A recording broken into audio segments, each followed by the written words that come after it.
Welcome to educational world. हमने भारत की राज्य व्यवस्था का मास्टर वीडियो का पहला पार्ट देख लिया था और आज हम स्टार्ट करेंगे पार्ट 2, जिसके अंतर्गत हम भाग 6 की चर्चा करेंगे। और जैसा कि ये निहित है कि जो भारत का संविधान है इसमें कुल 22 भाग हैं और टोटल 395 आर्टिकल हैं। तो हमारा यही प्रयास है कि हम एक एक आर्टिकल को क्रमानुसार देखें और समझें कि भारत के जो भी हमारे एक महान हस्तियां थीं जिन्होंने भारत की संविधान सभा में और अन्य ड्राफ्टिंग कमेटियों में रहकर एक भारत को संविधान का दस्तावेज हमारे समक्ष प्रस्तुत किया। तो ये हमारी नैतिक जिम्मेदारी है कि हम इसको समझें और अपने अंदर आत्मसातीकरण करें। तो चलिए आज हम प्रारंभ करते हैं भाग 6 से। जैसा कि हम जानते हैं कि भाग 6 जो है वो राज्य से संबंधित होता है और इसमें जो है अनुच्छेद 152 में परिभाषा दी गई है। अब आगे बात करते हैं। अध्याय 2 में कार्यपालिका के बारे में हमें बताता है। अनुच्छेद 153 के अंतर्गत राज्यों के राज्यपाल का वर्णन हमें मिलता है। अनुच्छेद 154 में राज्य की कार्यपालिका शक्ति मिलती है। अनुच्छेद 155 में हमें राज्यपाल की नियुक्ति का कैसे होता है पूरा उसकी प्रक्रिया मिलती है। अनुच्छेद 156 में राज्यपाल की पदावधि होती है। पदावधि का तात्पर्य यही होता है कि कितने कार्यकाल तक जो हमारा राज्यपाल रहते हैं वो शासन करेंगे। आगे बात करते हैं अनुच्छेद 157 की, जिसमें राज्यपाल की नियुक्ति के लिए अर्हताएँ दी गई होती हैं। अनुच्छेद 158 हमें बताता है कि राज्यपाल के पद के लिए शर्तें क्या क्या अनिवार्य हैं। अनुच्छेद 159 जो है हमारा वो राज्यपाल द्वारा शपथ या प्रतिज्ञान की हमें जानकारी देता है। अनुच्छेद 160 जो है कुछ अकस्मिकताओं में राज्यपाल के कृत्यों का निर्वहन के बारे में हमें जानकारी देता है। और अनुच्छेद 161 है जो हमारा क्षमा आदि की कुछ मामलों में दंडादेश की निलंबन, परिहार और लघुकरण की राज्यपाल की शक्ति के बारे में बताता है। जैसा कि हमने इसको राष्ट्रपति जी का जो हम अनुच्छेद में प्रावधान है उसको पढ़ रहे थे तो हमने वहाँ पर डिस्कस किया था। तो उसी के जो समानांतर में ये बिंदु मिलते हैं, वैसे ही जो हमारे राज्यपाल होते हैं उनको भी दंड की, लघुकरण की जो एक पूरी शक्ति है वो हम यहाँ पर उपबंधित दी गई है। अनुच्छेद 162 की हम बात करें तो राज्य की कार्यपालिका शक्ति का विस्तार होता है। और अनुच्छेद 163 जो है हमारा राज्यपाल को सहायता और सलाह देने के लिए मंत्रिपरिषद की जो की पूरी सहायता है वो यहाँ पर हमें देखने को मिलती है। अनुच्छेद 164 जो है वो मंत्रियों के बारे में हमें अन्य उपबंध मिलते हैं। अब आगे बात करते हैं हमारा राज्य का महाधिवक्ता, जो कि हमें अनुच्छेद 165 में देखने को मिलता है।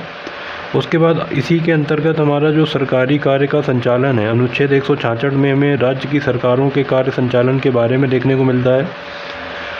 और अनुच्छेद 167 जो है हमारा राज्यपाल की को जानकारी देने के लिए संबंध में मुख्यमंत्री के कर्तव्य क्या हैं उनका वर्णन करता है। आगे बात करते हैं अध्याय 3 की, जिसमें राज्य का विधानमंडल होता है। और अनुच्छेद 168 जो है हमें बताता है राज्यों के विधानमंडलों का गठन किस प्रकार होता है। अनुच्छेद 169 जो है हमारा राज्यों में विधान परिषदों का उत्पादन या सृजन कैसे किया जाता है, यानी कि जो हमारी एवोल्यूशन है या किस तरह से बनाई जाती है जो हमारी लेजिस्लेटिव काउंसिल है उसके बारे में ये हमें अवगत कराता है। अनुच्छेद 170 जो है वो विधानसभाओं की संरचना के बारे में बताता है। अनुच्छेद 171 जो है विधान परिषदों की संरचना के बारे में बताता है। और कुछ हम जैसा कि जानते हैं कि कुछ हमारे जो राज्य हैं वहाँ पर विधान परिषद भी हैं और कुछ राज्य यहाँ पर विधानसभाएं भी हैं। और कुछ ऐसे राज्य भी हैं जहाँ पर हमें दोनों ही देखने को ये प्रणालियाँ मिल जाती हैं। ये प्रणाली यदि हम इसकी बात करें तो ये ब्रिटिश सरकार से ही प्रारंभ हुई थी और काफ़ी एक राज्य व्यवस्था को सुगम बनाने के लिए इनका निर्माण किया गया था। आगे बात करते हैं तो अनुच्छेद 172 जो है उसके अंतर्गत राज्यों के विधानमंडलों की अवधि के बारे में बात करते हैं। अनुच्छेद 173 जो है हमारा राज्य के विधानमंडलों की सदस्यता और अर्हता के बारे में बताता है। अनुच्छेद 174 जो है राज्य के विधानमंडल के सत्र और सत्रावसान और विघटन के बारे में बताता है। यहाँ पर एक वर्ड आया है सत्रावसान और विघटन। विघटन का तो मतलब आप लोग जानते होंगे कि कोई चीज़ जो हमारा सत्र चल रहा है वो ओवर हो जाना। और यदि हम बात करें सत्रावसान की तो जब हमारा सत्र बुलाया जाता है तो वो हमारा सत्रावसान कहलाता है। आगे बात करते हैं अनुच्छेद 175 की, तो यहाँ पर सदन और सदनों में अभिभाषण का और उनके संदेशों को भेजने वाले राज्यपाल के अधिकार के बारे में बताता है। अनुच्छेद 176 जो है हमारा राज्यपाल का विशेष अभिभाषण के बारे में हमें जानकारी देता है। सदनों के बारे में मंत्रियों की महाधिवक्ता के अधिकार का जो हमें एक संप्रेषण कराता है वो है हमारा अनुच्छेद 177। आगे बढ़ते हैं तो राज्य के विधानमंडल के अधिकारी के बारे में हमें कुछ अनुच्छेदों का उपबंध हमारा जो भारतीय संविधान में हमें देखने को मिलता है, जिसमें अनुच्छेद 178 जो है विधानसभा के अध्यक्ष और उपाध्यक्ष के बारे में बताता है। उसके बाद अनुच्छेद 189 की बात करें तो हमारा जो अध्यक्ष और उपाध्यक्ष का पद रिक्त होना, पद त्याग होना और पद से हटाया जाना उस संबंधित के बारे में हमें जानकारी प्रदान करता है।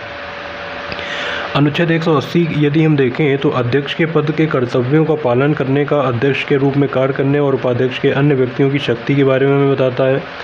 अनुच्छेद 181 जो है जब अध्यक्ष और उपाध्यक्ष को पद से हटाने में कोई संकल्प विचाराधीन है तब उसका पीठासीन न होने के बारे में बताता है। अनुच्छेद 182 जो है विधान परिषद का सभापति और उपसभापति के बारे में बताता है।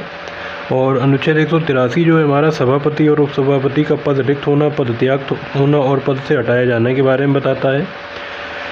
सभापति के पद के कर्तव्यों का पालन करना और सभापति के रूप में कार्य करने की उपसभापति के अन्य व्यक्तियों की शक्ति के बारे में हमें अनुच्छेद 184 से पता चलता है। और 185 की यदि हम बात करें तो जब सभापति या उपसभापति के पद से हटाने का कोई संकल्प विचाराधीन है तब उसका पीठासीन न होना, तब ये हमें इसके बारे में बताता है। आगे बात करते हैं अनुच्छेद 186 की, जिसके अंतर्गत अध्यक्ष और उपाध्यक्ष तथा सभापति के वेतन और भत्तों के बारे में यहाँ पर दिया गया उपबंध। और अनुच्छेद 187 जो है राज्य के विधानमंडलों का सचिवालय होगा। जैसा कि हमने पढ़ा था कि संसद का भी सचिवालय अपना होता है, उसी प्रकार से जो राज्य की विधानमंडल होती हैं उनका भी अपना सचिवालय होता है और इसका वर्णन हमें 187 में देखने को मिलता है। आगे बात करते हैं कार्य संचालन की, तो कार्य संचालन में अनुच्छेद 188, 189 का प्रावधान हमें इसमें देखने को मिलता है। तो सदस्यों द्वारा शपथ या प्रतिज्ञान किस उपबंध में हमको मिलेगा, वो होगा हमारा अनुच्छेद 188 में। और यदि हम 189 की बात करें तो सदनों में मतदान रिक्तियों के होते हुए सदनों के कार्य की करने की शक्ति और गढ़ पूर्ति, यानी कि जिसको हम बोलते हैं कि हमारे जितने भी मतलब जो संसद के सदस्य हैं, जो विधानमंडलों के सदस्य हैं, तो उनके गढ़ पूर्ति जो उनकी कोरम होगी वो उसके बारे में ये हमको अवगत कराता है। अनुच्छेद 190 की हम बात करें तो स्थानों का रिक्त होना के बारे में बताता है। ये बेसिकली डिसक्वालिफिकेशन ऑफ जो मेंबर्स होती हैं उनके बारे में ये हमें पूर्णतः ज्ञान देता है। और अनुच्छेद 191 की हम बात करें तो सदस्यता और निहरता के बारे में हमें बताता है। अनुच्छेद 192 की यदि हम बात करें तो सदस्यों की निहरताओं से संबंधित प्रश्नों पर विनिश्चय कराता है। और 193 की यदि हम बात करें तो अनुच्छेद 188 के अधीन शपथ लेने और प्रतिज्ञान करने वाले भाग न होते हुए भी निर्हित किए जाने वाले बैठने मत देने के लिए शस्ति वगैरह देता है। शस्ति का मतलब मैंने जैसे कि अपने पहले वीडियो में बताया था, दंड देने की जो प्रक्रिया है उसके बारे में बताता है। तो आगे बात करते हैं राज्यों के विधानमंडलों और उनके सदस्यों द्वारा शक्तियाँ और विशेषाधिकार और उन्मुक्तियाँ से संबंधित हमें जो उपबंध बताते हैं अनुच्छेद 194 और 195 के बारे में हमें पूर्णतः वर्णन मिलता है यहाँ पर। तो अनुच्छेद 196 की यदि हम बात करें तो विधेयकों को पुनर्स्थापन करना और पारित किए जाने के संबंध में उपबंध में मिलते हैं।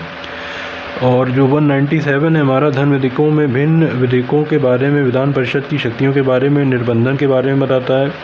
धन विधेयकों के संबंध में विशेष प्रक्रिया के बारे में हमें ये बताता है। अनुच्छेद 199 की यदि हम बात करें तो धन विधेयक की परिभाषा है। और 200 की यदि हम बात करें तो विधेयकों की अनुमति के बारे में ये हमें पूर्णतः बताता है। आगे बात करते हैं अनुच्छेद 201 की, तो अनुच्छेद 201 जो हमारा विचार के आरक्षित विधेयक के बारे में हमें बताता है। और वार्षिक वित्तीय वितरण की यदि हम बात करें तो 202 में हमें पता चलता है। और यहाँ पर देखिए एक थोड़ा सा समझने वाली बात है कि जो हमारा वार्षिक वित्तीय विवरण है, जिससे हमारी जो केंद्र सरकारें द्वारा के वित्त मंत्रालय द्वारा नियंत्रित किया जाता है, उसका उपबंध हमारा जब हम संसद वाला जो उपबंध देख रहे थे उसमें मिलता है। और यहाँ पर राज्यों का भी जो प्रत्येक राज्य सरकार होती है वो अपना व्यय किस तरह से चलाएगी, राजस्व उगाही किस प्रकार करेगी, तो उसका अपना एक वार्षिक वित्तीय विवरण जो होता है उसका अलग होता है। तो उसका जो उपबंध है हमारा वो हमें अनुच्छेद 202 और 203 के अंतर्गत देखने को मिलता है। आगे बात करते हैं 205 की, तो अनुपूरक और अतिरिक्त और अधिक अनुदान के बारे में मिलता है। यानी कि जो हमारी ग्रांट्स होती हैं, कुछ फंड्स वगैरह जो हैं वो केंद्र सरकार उनको देती है कि आप अपने जो भी राज्य के खर्चे हैं उन सब से आप उनको चलाइए।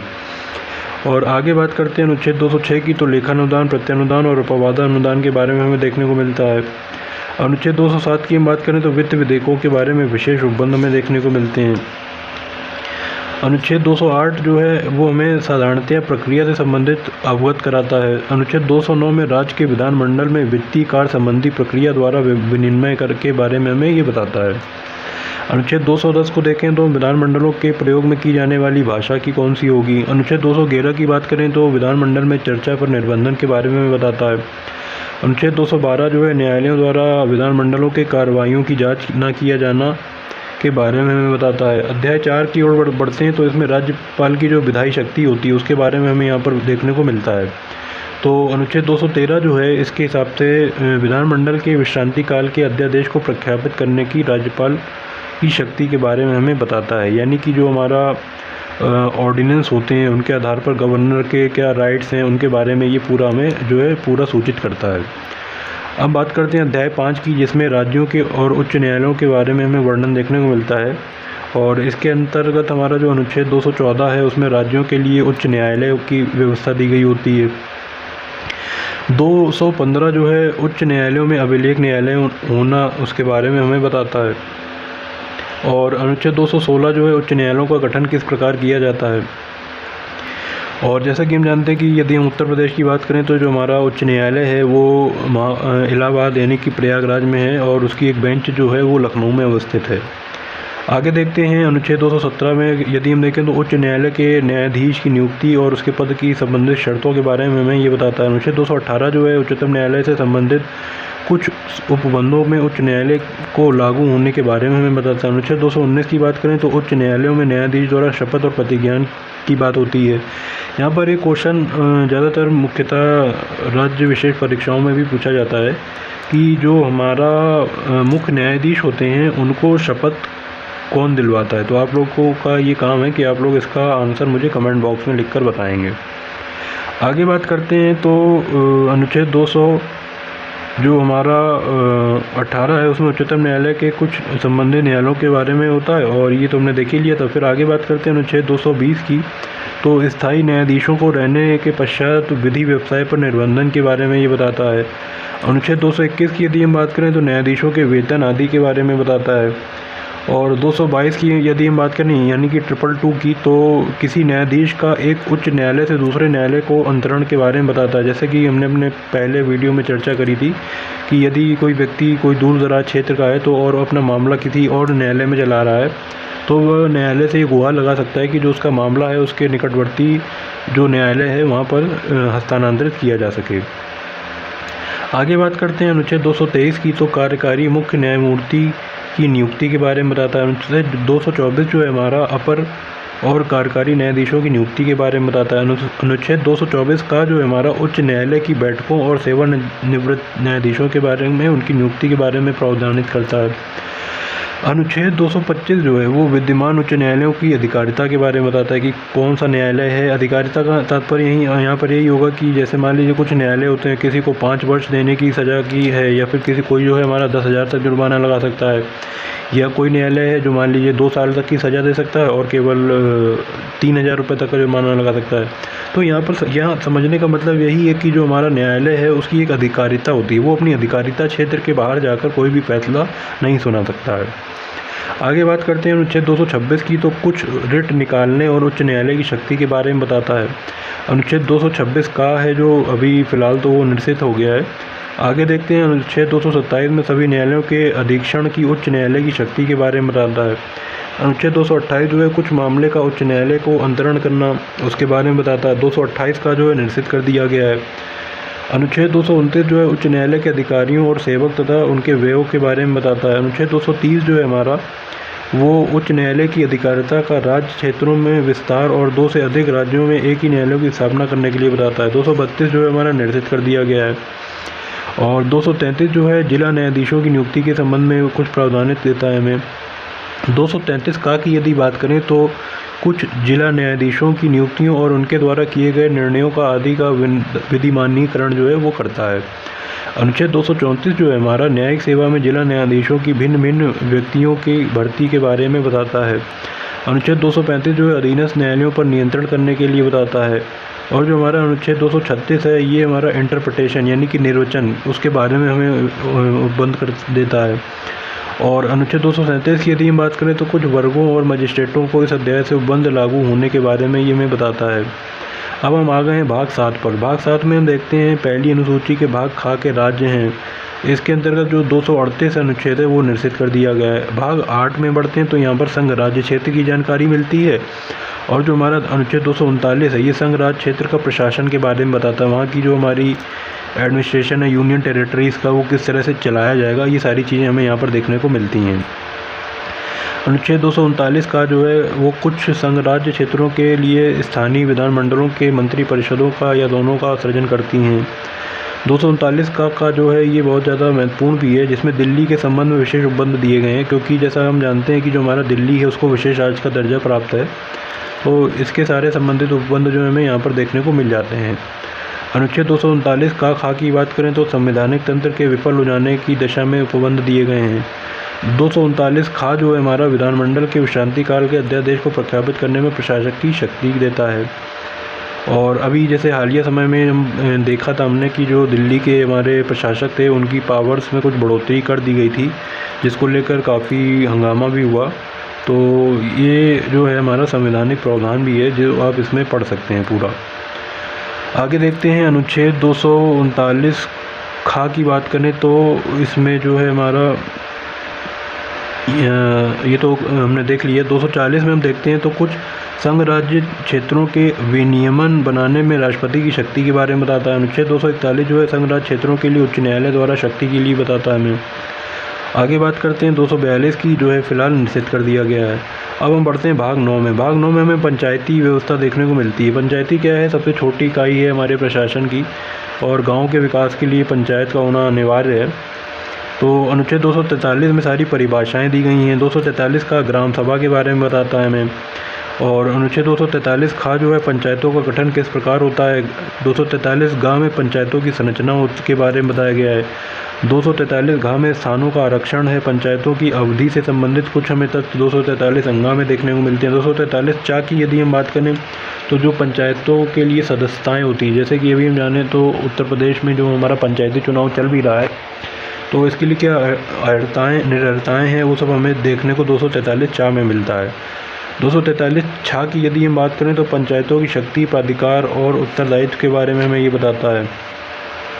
243 जा की बात करें तो पंचायतों द्वारा अध्यारोपित करने की शक्तियों और उनकी निधियों के बारे में हमें बताता है। 243 झा की यदि हम बात करें तो वित्तीय स्थिति के पुनरावलोकन के अनुसार वित्त आयोग का गठन के बारे में हमें बताता है।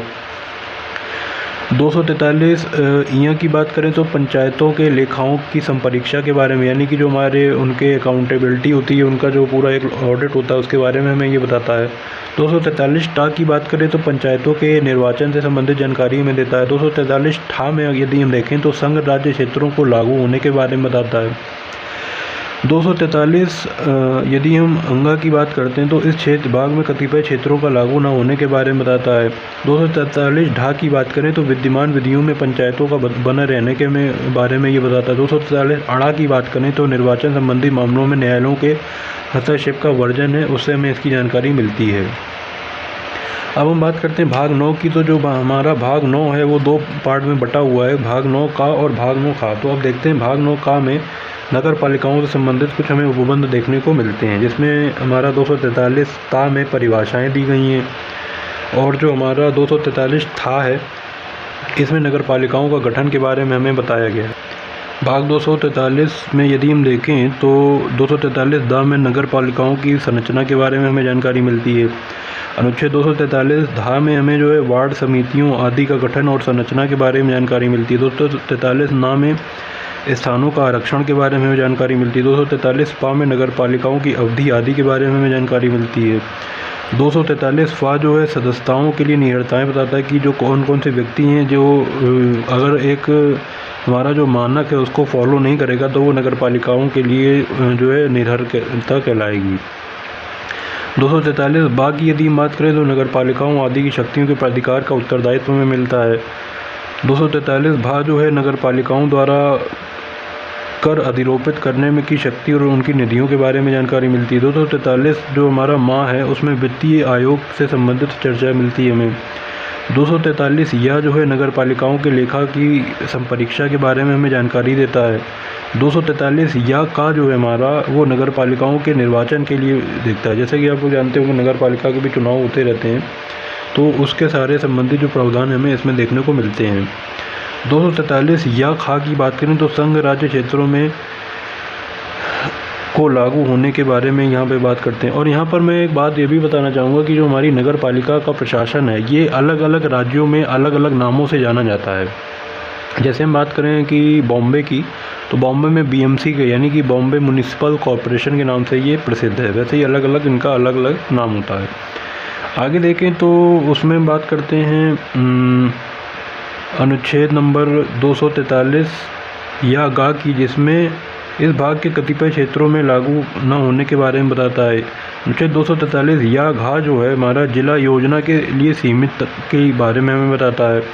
243 या अंगा जो है महानगर योजना के लिए समितियों के बारे में बताता है। 243 या चा जो है विद्यमान विधियों में नगर पालिकाओं का बना रहने के बारे में बताता है। 243 या छा जो है हमारा निर्वाचन संबंधी मामलों में न्यायालयों का हस्तक्षेप और वर्जन के बारे में बताता है हमें।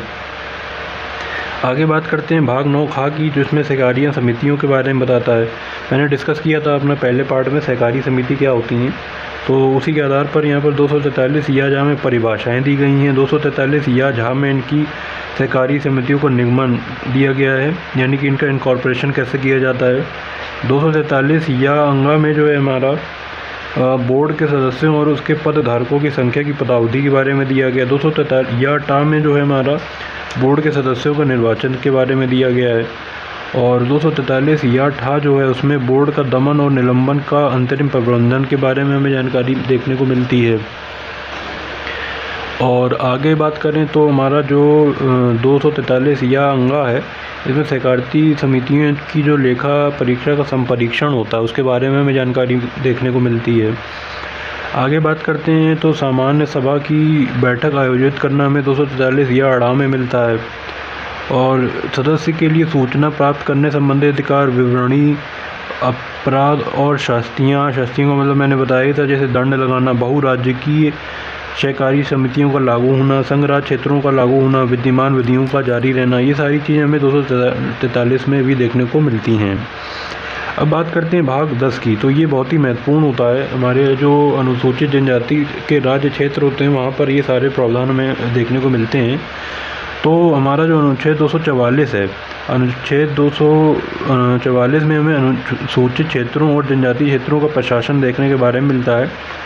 और अनुच्छेद 244 का जो है इसमें असम के कुछ जनजातीय क्षेत्रों में समाविष्ट करने वाला एक स्वशासी राज्य बनाना और उसके लिए स्थानीय विधानमंडल की मंत्रिपरिषद का दोनों का सृजन हमें इसमें देखने को मिलता है। भाग 11 की बात करें तो संघ और राज्य क्षेत्रों के बीच संबंध हमें देखने को मिलते हैं, जिसमें कि हमारे अध्याय 1 अध्याय 2 हैं और इनको हम क्रमानुसार देखेंगे।